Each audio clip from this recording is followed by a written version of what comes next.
Hello, bienvenue aujourd'hui sur ma chaîne Bookish Bullish. Aujourd'hui on est dimanche 26 juillet. Donc ça tombe sur le week-end où je dois vous faire un book haul. Et j'en fais un tout simplement parce que j'ai des livres à vous présenter. Alors, aujourd'hui ça sera 100% littérature asiatique. Pourquoi? Parce que bien que ça fait 2 ans que ce soit ouvert comme magasin, je me suis aperçue il y a seulement quelques semaines que c'était ouvert. Je ne savais pas de quel magasin je parle, d'un petit magasin que j'aime beaucoup, si ce n'est mon préféré. C'est le magasin Nose. Vous avez déjà peut-être entendu parler. Donc il y en a un nouveau qui s'est ouvert près de chez moi. Donc j'en ai deux dans ma ville. Et donc j'ai été faire un petit tour à ce nouveau Nose. Et en fait, Nose, en plus, je crois que c'était mis en pêle-mêle comme ça, hein, en fouillis un peu, parce qu'en fait, c'est vraiment le truc de regarder tout est un peu en bataille. Et en fait, non, c'est très bien répertorié. Et puis, ils avaient un rang de livres, alors politique, roman policier, et un rang de livres carrément de littérature asiatique. J'ai tout pris. Parce que pourquoi? Parce que je veux découvrir la littérature asiatique. Je n'en ai pas assez, pourtant j'adore cette littérature. Euh, voilà, je voudrais découvrir de plus en plus. Et en plus, il y a le challenge l'été lisons l'Asie. Donc c'est parfait. J'ai pris presque tous les livres, si ce n'est tous les livres du rang. Bon, il n'y en a pas 36, hein, mais voilà. Donc je vous les présenter tout de suite. Il y en a 7. Ça va aller vite, c'est un book haul. Je sais pas trop de quoi ça parle. Il y a un peu de tout. Il y a du coréen, du chinois, du japonais. Vous allez voir. Donc, je commence par un petit roman graphique qui pour le coup c'est une autrice française et c'est Delphine Roux qui a donc écrit Kokoro et c'est illustré par Qiulan. Alors par contre, désolée pour l'accent chinois, je n'y connais absolument rien. Donc voilà, c'est un petit roman graphique, une petite histoire je pense très touchante. Ça parle d'un frère et d'une sœur un peu rejetés par tout le monde et donc qui n'ont plus vraiment de sens ni de goût à la vie. Et un jour, je pense que c'est c'est la petite sœur du garçon qui tombe malade et ce garçon va se protéger sa petite sœur, s'en occuper. Peut-être d'où la couverture. J'en sais pas plus. Voilà, je vous redirai ça dans un prochain bilan lecture. Mais voilà, j'ai très envie de le découvrir. Ça a l'air très touchant. En tout cas, j'ai hâte. Voilà, c'est tout mignon, façon de parler. Ensuite, il y a eu un roman chinois de Wang Ani. Alors, la plupart, je ne connais pas, hein. Voilà, je découvre. C'est La coquette de Shanghai. Un roman traduit du chinois par Brigitte Guilbeault. Voilà. Donc, il y a plein d'éditions piquées. D'ailleurs, dans le challenge, c'est quoi? Ouais, l'été lisons l'Asie. Il y a une consigne où il faut lire des romans des éditions piquées. Ben là, j'en aurai plein. Bon, voilà. Donc, là, c'est une petite fille apparemment où sa beauté surpasse tout. Partout où elle passe, tous les passants lui sourient parce qu'elle a vraiment cette beauté fraîche et éclatante, comme c'est indiqué ici. Elle s'appelle Xiao Qiu.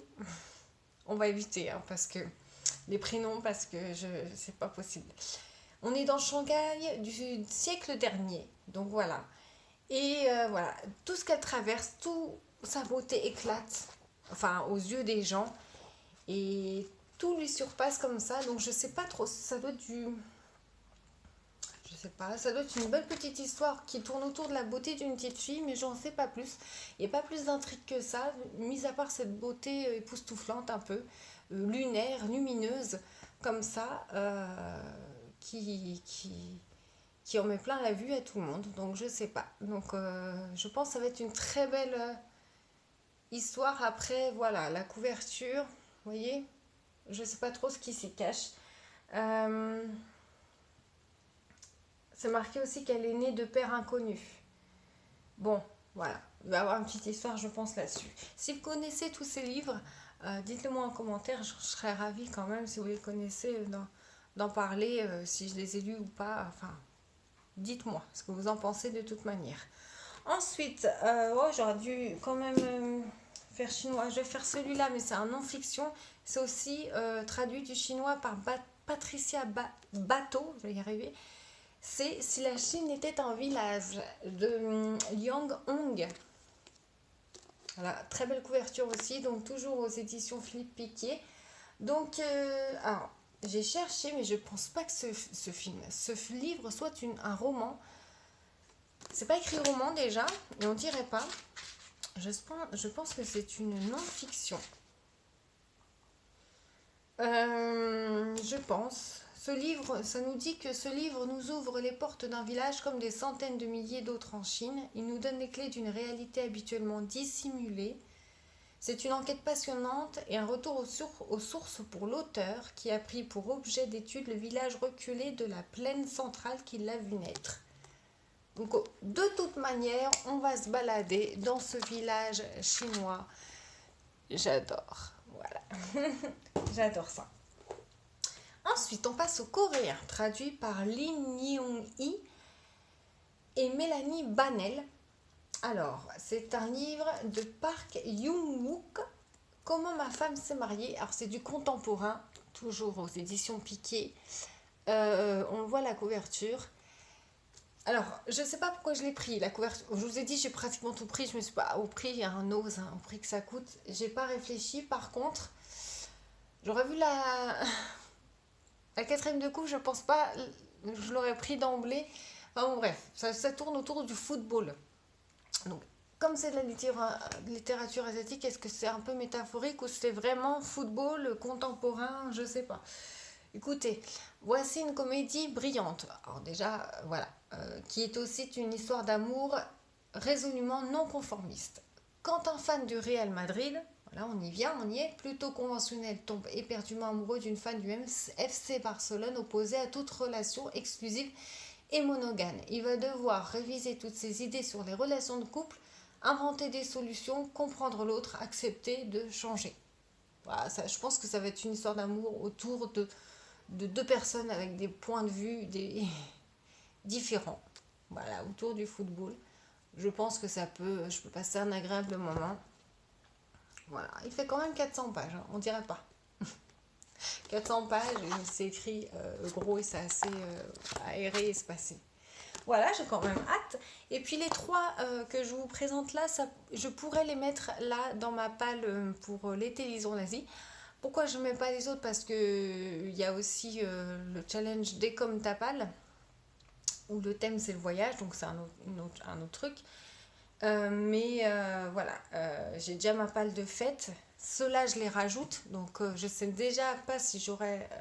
Elle est dans ma chambre, hein, qui est derrière ce mur. Donc, c'est pour ça que je montre du doigt. Ma palle qui est là-bas est déjà faite pour le mois d'été.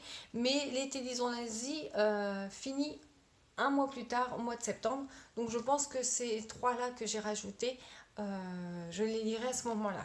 Donc, il y a aussi. Parce qu'ils rentrent, pourquoi j'ai choisi ces trois-là? Parce qu'ils rentrent dans les catégories de l'été lison asien, bien sûr. Enfin voilà, donc il y a Don Quichotte sur le Yangtze de Bi Feiyu. Donc piqué poche. Donc voilà.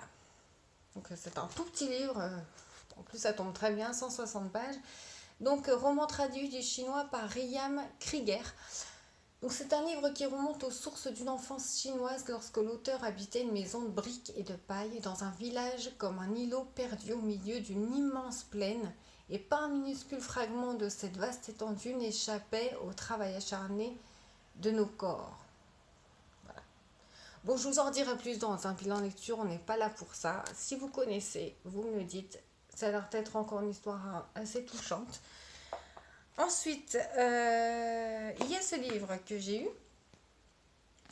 de Jeong Yu-jeong, La généalogie du mal. Donc là, c'est encore tiré du coréen, traduit par Choi Kyung-ran et Pierre Bissiou aux éditions Piquet. Ça, c'est purement un thriller. Donc un thriller coréen. Je n'en ai jamais lu.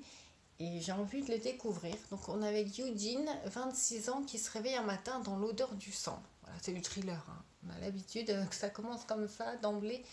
Jusqu'à ce jour, c'était un fils modèle qui se pliait à toutes les règles d'une mère abusive et angoissée. Une mère qui gît en ce moment même au pied de l'escalier, la gorge atrocement ouverte d'une oreille à l'autre. Donc voilà, un pur thriller.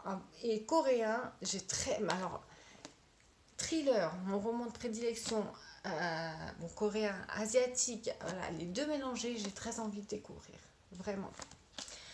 Et puis, un contemporain. Qui n'a pas l'air, qui n'est pas un feel good du tout, je préviens, qui a l'air très... Je ne sais pas comment c'est traité peut-être de façon... Mais je pense pas que ce soit traité de façon un peu léger et comique, je pense pas du tout. C'est Callboy d'Ishida Hira, voilà, toujours en édition Piqué. C'est traduit du japonais par Rémi Buquet. Voilà. Donc il y a un jeune de 20 ans qui va se prostituer, en gros, c'est ça, qui va connaître la prostitution. Donc Rio, à 20 ans, à la vie lisse, docile et banale que convoitent ses camarades d'université, ne l'intéresse pas. Ce jeune homme désabusé de tout, passionné de rien, est absorbé par la gérante d'un club privé réservé aux femmes. Et au fil des rencontres qui sont autant de découvertes, ce sont ces femmes portant chacune un désir différent qui vont lui permettre de mûrir au cours d'un insolite parcours initiatique. En gros, voilà, il va le roman audacieux d'un jeune japonais qui choisit de se prostituer par ennui et continue de le faire par goût. Voilà. Donc, j'ai mal préparé ma vidéo parce que là, je viens de m'apercevoir, j'aurais pu vous prendre mes notes et vous dire dans quelle consigne rentrait. C'est pour le challenge l'Asie. L'été l'Asie, là, l'été lisons l'Asie, il rentrait. Pourquoi je les ai... Enfin, je vous dirai ça au moment venu. Je ferai de toute façon un bilan fin septembre de ce challenge de l'été lisons l'Asie. J'ai plusieurs bilans à faire. Il y a le bilan Paye ton slip. Alors là, pour le challenge Paye ton slip qui se déroule du mois de juin, qui se déroule du mois de juillet au mois d'août, pendant les 2 mois d'été, donc c'est le challenge Il est bien ce livre. Donc là, j'en suis à 7 sur 30. Je ne sais pas si je ferai un bilan de ce challenge fin août parce que finalement, je vous dis mes bilans lecture tous les 15 jours. Donc, je ne pense pas refaire un bilan dessus. Ce sera mes lectures du mois de juillet et août. Donc, ça ne sert à rien. Par contre, je peux vous dire à chaque bilan lecture où j'en suis dans ce challenge. Donc là, ça n'a pas lieu, mais je viens de vous le dire. De toute façon, j'ai lu 7 livres sur 30. Je dis sur 30, mais 30 c'est la taille XL. J'avais visé 20 moi. Donc j'en suis à 7 pour l'instant. Ensuite, il y aura le bilan fin août par contre de Dégomme ta patte, donc qui est le thème qui est le voyage. Je vous dis à chaque fois quel livre rentre, mais là je pourrais vous faire un topo spécial Dégomme ta patte, comme là, contrairement à Paye ton slip, il y a des catégories, etc. Et puis voilà, bon, je vous dirai au moment venu, voilà, au prochain bilan lecture, là je vous dirai dans quelle consigne ça rentre. Voilà donc pour ce petit book haul spécial Asie. Voilà, je vais y arriver, hein. Oui, c'est comme ça. Spécial Asie. Il y a encore l'étiquette jaune de Nose. Donc voilà, tout ça à Nose. Donc si vous ne connaissez pas ce magasin, il y a tout et n'importe quoi. C'est-à-dire on trouve de tout, hein. Livres, mais aussi fringues, bouffe, etc. Moi, j'y vais principalement pour les livres. Et vous, on fait de bonnes affaires. Et bien, voilà. Donc, dites-moi si vous aimez la littérature asiatique. Dites-moi ce qui vous a plus marqué comme livre. S'il y aurait un livre de cette littérature qui vous a marqué, dites-le moi. Ensuite, si vous voulez découvrir cette littérature, je sais que la chaîne Nabolita en parle beaucoup. Et moi, à chaque fois que je lis un livre asiatique, je ne suis pas déçue, de littérature asiatique. Donc voilà, je vous dirai ça dans un prochain bilan lecture, parce que le prochain bilan lecture sera le week-end prochain, donc le week-end début août finalement. J'ai aussi une parenthèse, regardez ce matin le vlog de Piketty Booking qui a annoncé que le week-end prochain, du 31 juillet au 2 août, il y a le week-end en bulle. Donc il y a le groupe Facebook, vous pouvez aller, il y a le hashtag week-end en bulle, c'est lire pendant ce week-end des romans graphiques. Voilà, donc là, voyez-vous, je pense que j'ai réservé ce livre, par exemple, voilà, pour ce week-end-là. J'en ai quelques autres. J'ai pas beaucoup de romans graphiques, mais je crois que je l'ai réservé pour ce week-end-ci. Donc voilà, donc prochain bilan lecture. Donc moi, en ce qui me concerne, parce que c'est ma chaîne, n'est-ce pas, quand même, c'est donc le week-end prochain. Ce sera le bilan lecture, ouais, début juillet du coup. Enfin bon, je sais plus. Non, ou deuxième partie de juillet. Ouais, là j'ai déjà 2 livres à mon actif.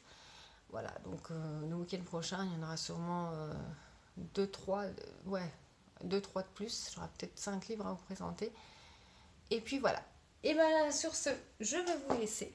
Et puis je vous souhaite à tous un bon dimanche. Parce que voilà, normalement je la poste dimanche. Sinon, bonne soirée ou bonne journée. Et puis je vous dis à bientôt.